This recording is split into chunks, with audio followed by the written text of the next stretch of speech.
This video is brought to you by the 3-Minute Board Game patrons. Keep us independent by supporting us on Patreon.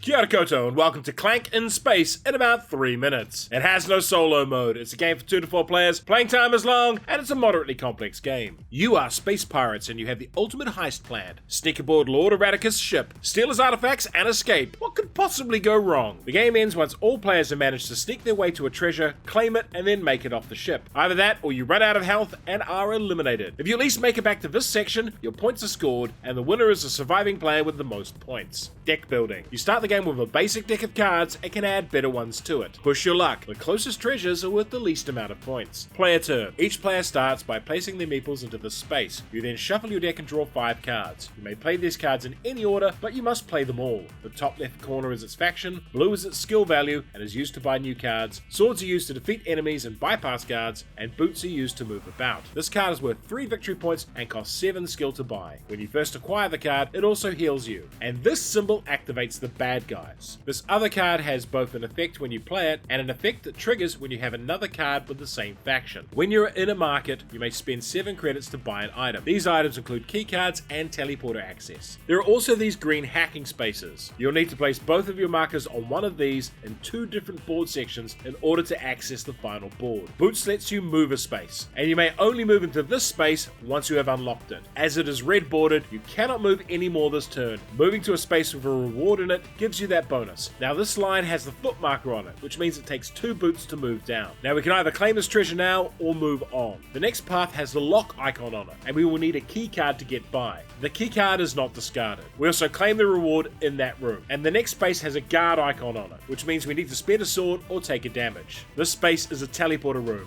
and lets us move to another teleporter room on the map if we have the access card for it. There's also a tram, which can move you around quickly. If you enter one of these spaces, grab a crystal. There's a limited number of these, but they interact with some cards. Every Clank card you play adds one of your markers here, although some cards can remove Clank. You can buy cards from the market by spending skill, or by spending swords on some cards. Once you have finished gaining new cards, replace them. And if any of the new ones have this symbol, resolve an attack. Add all the Clank cubes to the draw bag. Then draw cubes as shown on this track. Black ones are discarded, and the ones in your color go on your damage track. This track here advances each time someone gains their access token, and once each player steals a treasure. The top of the track has red cubes that damage everyone, and this marker, which blocks the tram. Why would you like this game? Clank in Space is one of the many Clank games, and it's the first and only one I've played. I picked it solely because I prefer science fiction to fantasy in most regards. Still, the theme works here if you don't mind the kind of cringe reference humor in the game, because the gameplay is absolutely killer. I've said it before, deck builders are at their best when they are a way to do something in game, and in Clank, the rising power that comes with the mechanic is counterbalanced by the game trying to kill you